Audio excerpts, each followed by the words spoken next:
Assalamualaikum warahmatullahi wabarakatuh. Selamat datang kembali di channel kita yang penuh berkah ini. Kali ini saya akan membahas topik yang sangat amat dibutuhkan oleh siapapun, yaitu mengapa kita tidak bisa fokus dan cara mengatasinya. Di dunia sekarang ini, kemampuan untuk fokus hampir seperti kekuatan super. Kita jarang melihat orang yang mampu berkonsentrasi pada satu tugas selama berjam-jam. Dan orang-orang yang mampu fokus tidak mengherankan jika mereka mampu untuk menyelesaikan lebih banyak hal daripada orang lain. Ada banyak area di mana kita bisa mendapatkan manfaat dari konsentrasi yang lebih baik. Entah itu untuk sekolah, belajar, bekerja, atau hobi. Jika kita bisa fokus, kita bisa mendapatkan hasil yang kita inginkan dengan lebih cepat dan maksimal. Jadi, kali ini saya akan membahas apa yang menghambat kita untuk fokus dan apa yang bisa kita lakukan untuk memperbaikinya. Yuk, mari ambil bolpen dan selembar kertas. Pastikan untuk menuliskan beberapa poin penting tentang apapun yang kamu pelajari dalam video ini. Bersiaplah karena video ini agak lumayan panjang dan mari kita mulai. Manusia memiliki dua jenis fokus, yaitu fokus tersebar dan fokus terarah. Fokus tersebar adalah perhatian yang tersebar luas, biasanya kita sebut sebagai tipikal multitasker. Mencoba melakukan banyak hal pada saat yang bersamaan. Misalnya, membersihkan rumah sambil berbicara di telepon, sambil memasak, makan malam, atau seseorang yang mencoba untuk fokus pada satu hal, tetapi mereka terus memikirkan hal lain pada saat bersamaan. Dan inilah yang dilakukan kebanyakan orang, termasuk yang sering kita lakukan pada saat ini. Ada banyak penelitian yang menunjukkan bahwa multitasking dapat memiliki dampak negatif pada kinerja dan kesejahteraan seseorang. Berikut adalah beberapa temuan umum dari penelitian tersebut. Yang pertama adalah penurunan kinerja.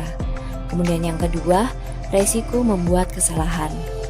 Yang ketiga, kesejahteraan mental yang menurun atau stres. Yang keempat, ketidakmampuan untuk fokus. Dan yang terakhir adalah penurunan kualitas pemecahan masalah. Dengan demikian, seorang dengan tipe fokus tersebar atau multitasker, meskipun mungkin terlihat produktif, seringkali lebih memperlambat daripada mempercepat pekerjaan. Di sisi lain, ada tipe fokus terarah. Pada tipe ini, artinya kita bekerja dengan mengarahkan perhatian pada satu tindakan, sambil mengabaikan yang lainnya. Inilah yang harus kita lakukan, dan begitulah cara para orang-orang yang berprestasi mengarahkan fokus mereka. Mereka berkonsentrasi pada satu hal atau satu bidang pada satu waktu, seperti busur panah yang melesat hanya pada satu titik tujuannya. Dan mereka selalu melakukan hal tersebut semaksimal mungkin sambil mengabaikan semua stimulus lainnya. Jadi, apa yang dapat kita lakukan untuk menghindari fokus yang terpecah? Sederhana saja, kita harus bertujuan untuk menghilangkan semua gangguan dan menghindari stimulus apapun yang berpotensi membahayakan konsentrasi kita. Hal-hal apa saja sih yang dapat mengganggu fokus terarah kita? Contoh yang pertama, katakanlah kita memiliki 5 unit fokus yang tersedia. Ini berarti kita dapat menggunakan 5 unit tersebut dengan cara apapun yang kita suka. Jika 5 unit fokus ini kita gunakan semuanya untuk bekerja, maka kita dapat mencapai fokus yang terarah. Sekarang katakanlah tiba-tiba ibu kita masuk ke kamar kita saat kita sedang bekerja dan memberitahu bahwa makan malam akan siap dalam waktu 45 menit. Meskipun kita sangat berkonsentrasi dan meskipun interaksi tersebut hanya berlangsung selama 10 detik, ini artinya perhatian kita sekarang sudah terbagi. Makan malam sekarang akan ada di pikiran kita dan fokus kita tidak akan sebaik sebelumnya. Karena salah satu unit fokus telah digunakan untuk makan malam itu, sehingga mengalihkan perhatian kita dari sesi bekerja. Dengan demikian, artinya fokus kita untuk bekerja sudah terpecah. Contoh pengganggu fokus kita yang kedua adalah ponsel kita. Perangkat mungil ini adalah mesin anti fokus terbesar yang pernah ada. Berdering, bergetar, dan setiap kali kita mendapatkan notifikasi baru, ponsel ini akan mengeluarkan bunyi. Bunyi dari notifikasi dari ponsel itu sudah cukup untuk mengalihkan perhatian kita dari hal yang seharusnya kita konsentrasikan. Tetapi meskipun ponsel kita dalam keadaan hening, kita sangat mungkin untuk melihatnya sekilas kapanpun kita merasa bosan. Dengan demikian, perhatian kita sudah terpecah. Tentu saja ini bukan berarti kita harus membuang ponsel kita atau semacamnya. Sebaliknya, saya hanya menyarankan bahwa setiap kali kita ingin berkonsentrasi pada sesuatu, ada baiknya kita meletakkan ponsel kita di suatu tempat di mana kita tahu bahwa ponsel itu tidak akan mengganggu dan kita tidak akan dapat melihatnya. Meskipun demikian, ponsel bukanlah satu-satunya hal yang dapat memecah fokus kita. Apapun itu bisa saja memecah fokus kita, namun ponsel kita mungkin merupakan kontributor terbesar. Intinya adalah kita harus peka atau menyadari kemungkinan gangguan dan menghindarinya untuk mendapatkan fokus terarah. Hal lain lagi yang dapat mempengaruhi kemampuan kita untuk fokus adalah fisiologi kita. Ini adalah sesuatu yang tidak sering dipertimbangkan. Namun, jika kita ingin pikiran kita berfungsi secara optimal, kita perlu menjaga tubuh. Jika kita tidur kurang dari 7 jam per hari, konsentrasi akan terganggu. Sebaliknya, penelitian menunjukkan bahwa tidur 7-9 jam per hari dapat meningkatkan kemampuan untuk fokus di siang hari. Olahraga juga merupakan sesuatu yang harus dilakukan setiap hari. Berkat pelepasan dopamin, norepinefrin, serotonin, dan neurotransmitter lainnya, kemampuan kita untuk fokus pada tugas-tugas yang sulit akan meningkat. Yang saya maksud dengan olahraga bukanlah lari maraton, tapi berjalan kaki singkat mengelilingi kompleks sudah cukup. Beruntung lagi jika kita sering ada sela kesempatan dalam kesibukan pekerjaan kita untuk berjalan-jalan di alam terbuka. Kemudian faktor lain penghambat fokus kita adalah kurang minum air putih. Ya, hidrasi juga sangat penting untuk fokus terarah kita. Kita mungkin pernah menyadari bahwa saat kita bangun di pagi hari, kita tidak bisa langsung berpikir jernih. Salah satu alasannya adalah karena kita tidak minum apapun selama lebih dari 8 jam. Jadi kita mengalami dehidrasi ringan. Kesimpulannya, jika kita ingin fokus, maka jangan lupa untuk selalu mencukupi kebutuhan minum air putih. Yang terakhir adalah pola makan. Pola makan kita juga memainkan peran besar dalam kinerja kita.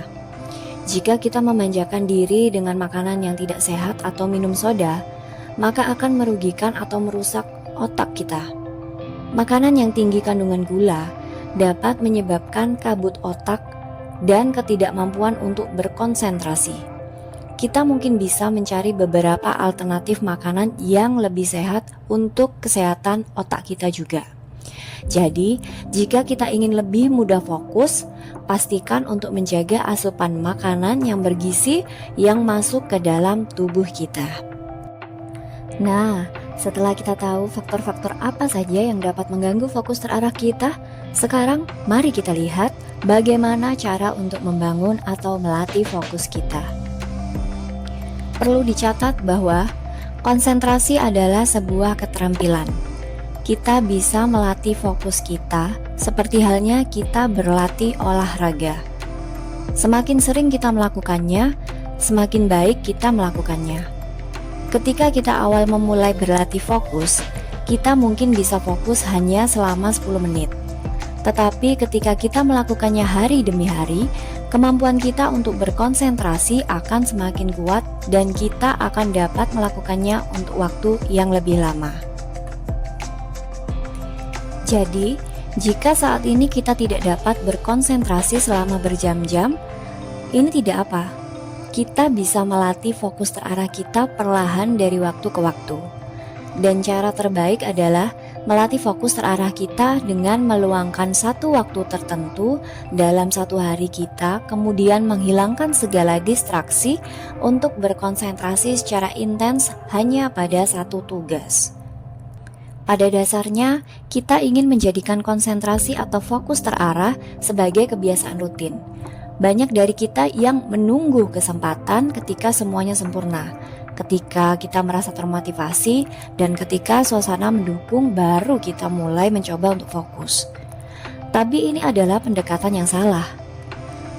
Sebaliknya, jauh lebih baik jika kita menyediakan waktu khusus dalam sehari di mana kita duduk dan hanya berkonsentrasi pada satu hal selama mungkin. Waktu terbaik untuk fokus adalah di pagi hari sekitar 1 jam setelah bangun tidur. Biasanya pada saat itulah kita benar-benar terjaga dan pikiran kita belum dipenuhi dengan hal-hal lain yang membutuhkan perhatian kita. Ditambah lagi, pada waktu itu biasanya kita belum memiliki distraksi atau gangguan dan semua unit fokus kita siap untuk didistribusikan pada satu kegiatan yang akan kita lakukan dengan fokus. Dan waktu di pagi hari inilah yang biasanya telah dimanfaatkan oleh kebanyakan seniman, penulis, dan filsuf bersejarah dari zaman dulu hingga saat ini untuk menghasilkan karya-karya maestro mereka. Tapi bagaimana dengan sore hari? Begini, jika kita mengalami hari yang sibuk, perhatian kita telah tersebar ke berbagai arah, dan otak kita sudah sangat terstimulasi.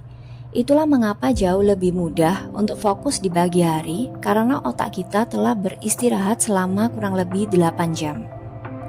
Jadi, jika kita memutuskan untuk mencari fokus terarah di tengah-tengah sore hari, untuk mengalihkan perhatian kita ke tugas yang menuntut kognitif, misalnya belajar atau bekerja, maka kita akan kesulitan karena pikiran kita sudah dipenuhi dengan hal-hal lain. Oleh karena itu, upaya untuk membangun fokus terarah di sore hari akan berpotensi sering gagal. Sebaiknya di sore hari kita hanya perlu menghentikan stimulasi otak kita dengan cara beristirahat yang cukup. Sejauh ini kita tahu bahwa sangat sulit untuk berkonsentrasi pada sesuatu untuk jangka waktu yang lebih lama tanpa merasa lelah secara mental. Dan ini bukan masalah apakah kita melakukan fokus tersebar atau terarah, namun melakukan keduanya memang sama-sama melelahkan. Itulah mengapa kita perlu beristirahat dan mengistirahatkan pikiran setelah beberapa saat. Namun demikian, disinilah kebanyakan orang keliru mengenai istirahat. Kebanyakan dari kita, jika beristirahat dari bekerja atau istirahat sejenak dari kegiatan yang berkenaan dengan kognitif, biasanya kita langsung mengeluarkan ponsel dan menjelajahi Instagram, YouTube, atau apapun itu. Jika seperti ini, artinya kita masih menstimulasi otak kita dan kita masih terlibat secara mental, alih-alih istirahat untuk mengisi ulang otak. Justru hal-hal tersebut malah menguras energi mental kita. Yang sebaiknya kita lakukan adalah berjalan-jalan, bermeditasi, atau mungkin tidur siang. Aktivitas-aktivitas ini memungkinkan kita untuk melepaskan diri dan mulai mengisi ulang energi mental kita. Karena tidak terjadi stimulasi apapun pada otak ketika kita tertidur. Tentu saja istirahat sejenak secara mental tidak hanya dilakukan apabila kita ingin beralih dari fokus yang terpencar-pencar menjadi fokus terarah. Hal ini juga sangat berguna apabila kita ingin memperluas kemampuan kita untuk terus fokus secara intens. Jadi, temukan aktivitas yang cocok untuk diri kita masing-masing yang tidak menstimulus mental dan membantu kita untuk melepaskan diri dari konsentrasi sejenak. Secara pribadi, hal favorit saya adalah berjalan-jalan sebentar.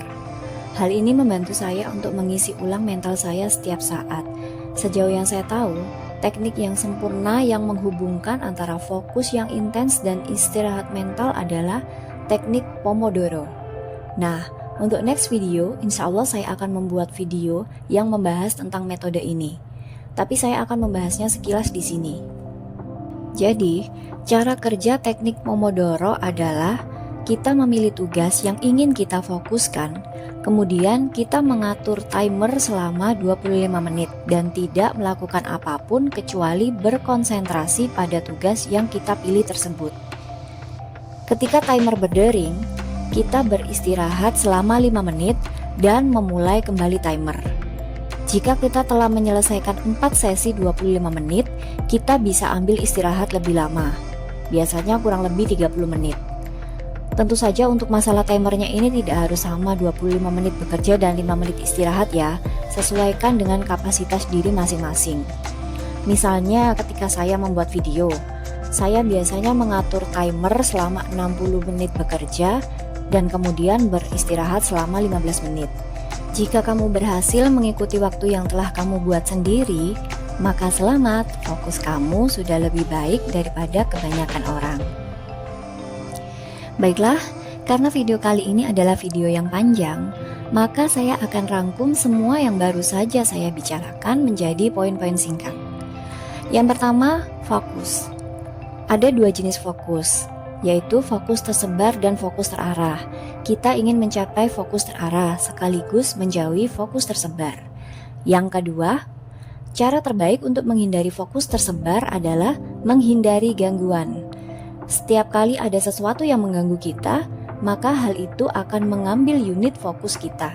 Dan otak kita harus memuat ulang konteksnya berulang-ulang sehingga membuat mental kita terkuras. Yang ketiga, rawatlah tubuh kita. Jika kita ingin pikiran kita berfungsi dengan baik, kita perlu menjaga kesehatan fisik. Dengan tidur yang cukup, berolahraga secara teratur, tetap terhidrasi, dan memperhatikan makanan apa yang kita masukkan ke dalam tubuh. Yang keempat, konsentrasi. Konsentrasi adalah sebuah keterampilan. Jika kita tidak bisa fokus sekarang, tidak apa-apa. Kita bisa melatih konsentrasi kita seperti kita berlatih untuk olahraga, dan seiring berjalannya waktu, kita akan menjadi lebih baik dalam hal itu.